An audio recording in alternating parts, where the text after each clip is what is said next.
from Fireside Yankees. The Yankees win 8-7 over the Blue Jays. Of course, these results don't really matter, but we have a good bit to talk about. We'll talk about will Warren start, discuss a little bit of how some of the relievers looked, Jake Bird, Brent Hedrick. We'll talk about Paul Goldschmidt and how he looked today at the plate. He had 4 RBIs, had a hard hit ball to center field for a home run. It was 108.5 off the bat. It was against Tyler Rogers. We'll talk about all of that and more right here on Fireside Yankees. We really appreciate your support here on the channel. You guys have been awesome. We really, really love producing content for the community, and you guys have been interacting a ton, sharing your thoughts. We love getting your input and opinions on what's going on in Yankee land. If you want to continue to do so, you can like, subscribe, turn on that notification bell. Check out what we've got going on here on the Fireside Yankees YouTube channel. We had a podcast drop earlier this morning with Jacob and Chris. We'll have some podcasts with Gary coming up later in the week, TBD on the times, but we'll have a couple coming out, so don't worry.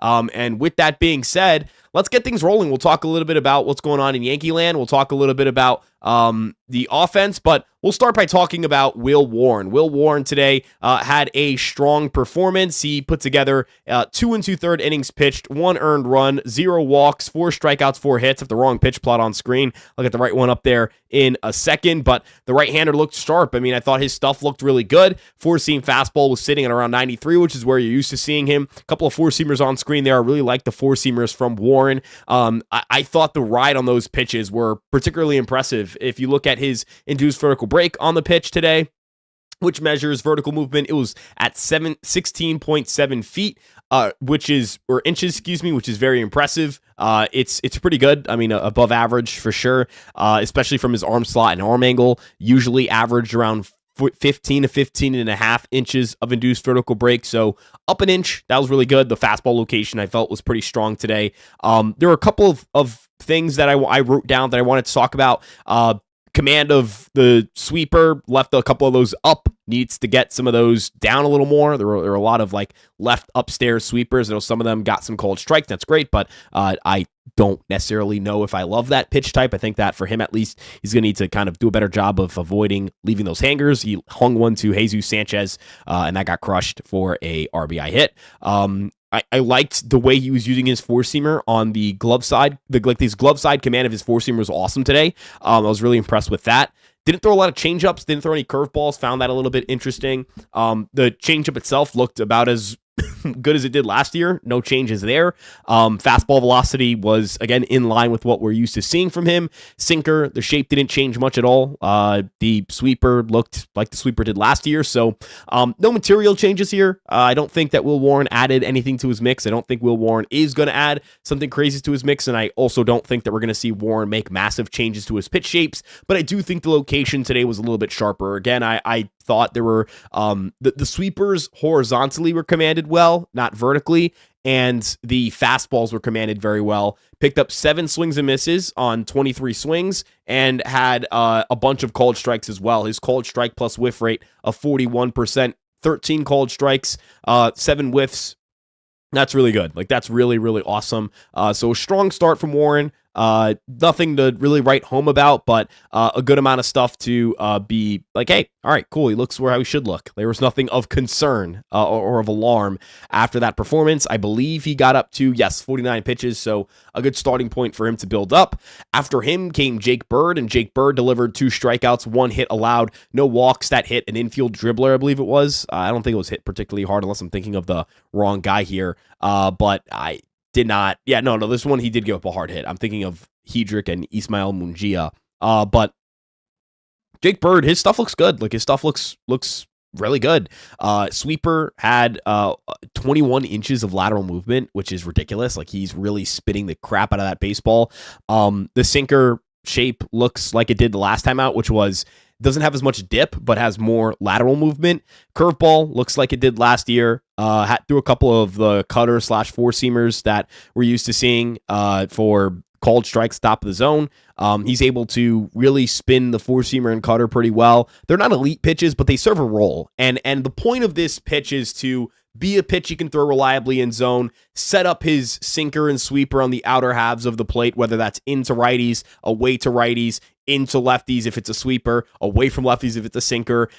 It gives him something in the middle. And we've talked about this bridge at times where Bird did not have something reliable that sat in the middle of those two pitches. So far, I've been very impressed with Jake Bird this spring training. I think he's going to end up making the team if he's healthy, and I feel pretty good about him being like an impact reliever for this team. I'm very excited about how things are going to end up looking for him. I like where his stuff is at. I like the changes he made. I think he's at the point where, we're not going to crown him.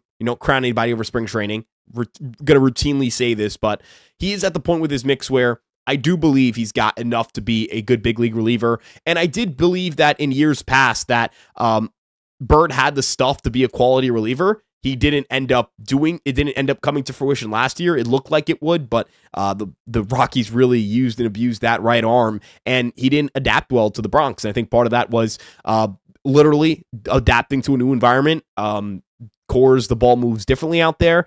And for the sake of when it comes to being in the Bronx, I think it's a difficult thing to do, the pitch for the New York Yankees. The pinstripes are heavy. So I think that Bird reset, full offseason with the organization. Excited to see what he looks like in 2026. Let's talk about Brent Hedrick. Brent Hedrick, look, I've always been impressed with Brent Hedrick stuff, and I was impressed once again. Like, I think he's a really, really quality reliever. He sat 95 miles per hour on the four-seamer today, between 19 to 20 inches of induced vertical break. Has that dropping slider working for him as usual. Tons of vertical separation off the four-seamer. Sinker, he threw a couple of two-seam / sinkers in there. That was really cool to see. I like the shape of the sinker. It's got a good amount of run, and it's very different from the four-seam fastball, which is important. Got to throw something that's different from the four-seamer. It's not that it has to be a great shape. It just has to be different. And this pitch is different from his four-seamer. The splitter did lose a good amount of ride. I didn't realize that. And threw a couple of them today. Would like him to get some of that ride back because, or some of that drop back, excuse me. You don't want ride on a pitch that is a splitter. You want it to drop. So if we can get some of that back, I think that Hedrick's going to be a quality reliever. He had a 56% whiff rate. So that's 5 out of 9 of his swings resulted in whiffs. Had 3 called strikes on top of that. Spun the ball well. Velo looked good. Command looked good. He looked sharp. The only hit he gave up was on a weak ground ball to Ismael Mungia at like 40.6 miles per hour. Really, really encouraged and impressed by what we saw from him today, and ultimately believe we could get a pretty big year I think we can get a pretty big year out of Brent Hedrick out of the bullpen. I'm really excited about him. The Yankees have been really excited about him, and I think for good reason. He's somebody who certainly has intrigue in this organization, and again, I think that there's a lot to like about what he could be in 2026. And yeah, let's finish up talking about some of the other relievers who pitched today. Bradley Hanner, it's not going to make the team. Was not impressive today. Wasn't impressive last time out. Stuff isn't particularly impressive to me. Kervin Castro, so he's somebody that The Athletic kind of noted as someone the Yankees are looking at, and his stuff did look good today. He picked up some swings and misses. I thought it was solid. I personally am not like a big believer in him just because I don't think he's like better than some of the other guys in the organization who have like options or are fighting for a spot, but I think he's a curious pitcher. He's somebody I'm going to be looking at for sure. Carson Coleman, rough day for him. I liked his first outing a ton. Second outing wasn't as good. Got tagged on the sinker by Jake Casey, who's the son of former Yankee hitting coach and former big leaguer Sean Casey. Carson Coleman just, when you throw a sinker at a curveball, and that curveball's really a gyro slider. It's kind of I don't know how to describe it, but when you don't have something that's vertical that you can throw as a fastball reliably to lefties, these kinds of things happen, and that's what happened there. I think the stuff is still good, and I think that he can have a big year in the farm system and maybe rise up to the organization and be somebody of note, but didn't have a good day today. And there might be some platoon splits there that could be an issue for him. A lot of injuries throughout his minor league career, hoping that there's some other tools he adds to the mix as he gets healthy and figures that stuff out. Let's talk a little bit about the offense, because Yankees actually had a really interesting day on offense. They scored a ton.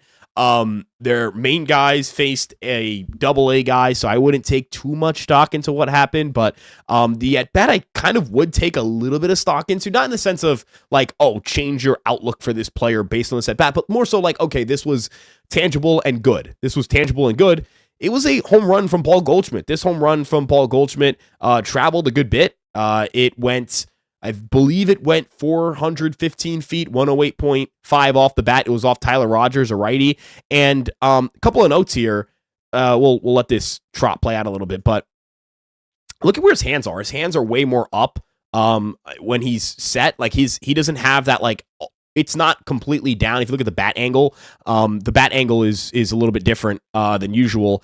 And so, like, that's pretty cool. I think that's a good little small tweak that could help him maybe time pitches up better. And this was damaged. He hasn't hit a home run off a right-handed pitcher that hard. He didn't hit a single one at 105.8, or a home run at 108.5 against the righty in the regular season last year. So curious to see if we maybe see that an uptick in that in 2026. Maybe we see a little more pop against righties. I don't know. I mean, I personally think he's going to remain a guy who can't really hit righties and has to hit lefties. But I was pretty happy to see that swing. So yeah, that's kind of like the TLDR from this game. But Belly had a couple knocks. Jazz had a knock. Judgy had a couple knocks. Grisham had a knock. He got his first knock of spring training. So yeah, that's kind of like the main notes there, the main hitters. We'll get some of the comments here. Miles Rivera, that Coleman kid is interesting to watch. I don't know why I'm calling him kid when I'm 13. Miles, I apologize for cursed in front of you, man. I saw him. Wow, 13 years old. That's crazy. I was once there, my man. Sparks Z2718. Grisham not looking good. I hope he picks it up if he regresses this year and bats 220. It'll be disastrous. Yeah, I wouldn't take too much stock into spring results. Like, again, with the Goldschmidt home run, like, the mechanics changing is cool. Don't think Paul Goldschmidt should hit against righties because he slammed one off Tyler Rogers, who's a really good reliever, like a really good right-handed reliever in this league.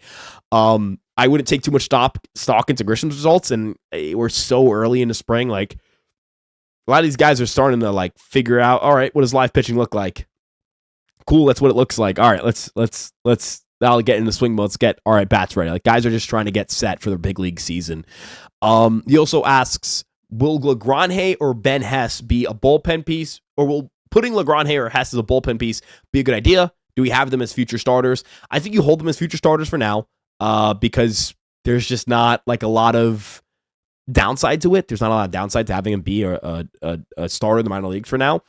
If their command does not progress in the minor leagues, you give them like a year or two and the command still looks bad, yeah, you should consider putting them in a bullpen role. But for now, I think they're going to remain starters, whether that's at the minor league or major league level. Possible one of those two guys gets up this year. Possible that none of those two guys gets up this year. Possible that both of these guys get up this year. So yeah, I'm curious to see kind of where these guys are at. So yeah. Really appreciate the comments though. We'll answer a couple more questions. We're going to keep this to like 15 to 20 minutes. We're not going to have this run too long just because there wasn't a lot going on here. We had the podcast from earlier today if you guys want to watch that for sure. Like we went in depth way more on like important stuff around the Yankees landscape. And we'll discuss some other stuff later in the week. We got a couple podcasts coming out later this week with Gary, of course, and we'll have some K-Zone stuff for you guys as well. So we'll have a good amount of content. And yeah, we really appreciate the support. You guys have been awesome. You guys have been great as of late. So yeah. Let's see what else we've got here. Any other questions before we wrap this puppy up? We'll stick around for a few minutes. We'll kind of see what happens there. Try to think of like any other like notes off the top of my head that I didn't write down that I was like, shoot, let me mention this before showtime. Not sure there's anything else. I did see Oswaldo Cabrera might miss opening day. Like it's TBD whether he's going to play on opening day or not. So that is something to know. And I'm curious to kind of see what that looks like. So yeah, we'll see. A little bit curious as to what, that's going to look like. But yeah. Don't know if that means they're going to have to go to a different guy at shortstop to start the year at like backup. So yeah. Jake Bird looked good. Yeah, Aiden, I like the way that Jake Bird looked. The Bird's the word, man. The Bird is the word. Love Jake Bird right now. But of course, again, early. Got to see what the stuff looks like, right? In a game setting, the command, things of that nature. So, yeah, that'll basically wrap here. We don't have much else to talk about. Covered all the bases. So yeah, we really appreciate your guys' support here on the Fireside Yankees channel. You guys have been great. We'll stay in tune, kind of keep talking about things. If things come out in the next couple of days, we'll talk about those. And yeah, we appreciate your support. Like, subscribe, turn on that notification bell. If you're watching this like, damn, I missed this. Was this live? Yes, it was. And you can tune in just after games. We usually go live like 10 to 15 minutes after a game ends. And we discuss some stuff real quick. And then we just go from there. So yeah, Aiden says ABS challenge doing great so far. Yeah, I think it's cool. Like I actually kind of like it. So yeah, baseball nut. Let's go Yanks. Let's go Yanks, man. Let's go Yanks, baseball nut. But yeah, we appreciate your guys' support. We'll see you guys in the next one. We'll have some more content coming out later tonight with some quick hitters, some quick clips from the podcast. If you want to check that out, we dropped that again with Chris, Jacob, and myself earlier this morning. Available for audio and video download. If you want to support this channel, you can like, subscribe, turn on that notification bell. You can further support this page by checking out our social media accounts, our Instagram, our TikTok, our Twitter, our Facebook, and of course this YouTube page. Links to everything are in the description below. And we'd always appreciate some feedback if there are things you are like, hey, I like this graphic, or, I don't like this graphic. This isn't visible. This is, too bright, not visible. Font's not big enough. Font's hard to read. Let us know. We're always open to feedback. We love feedback. We love hearing from you guys. So we'll see you guys in the next one.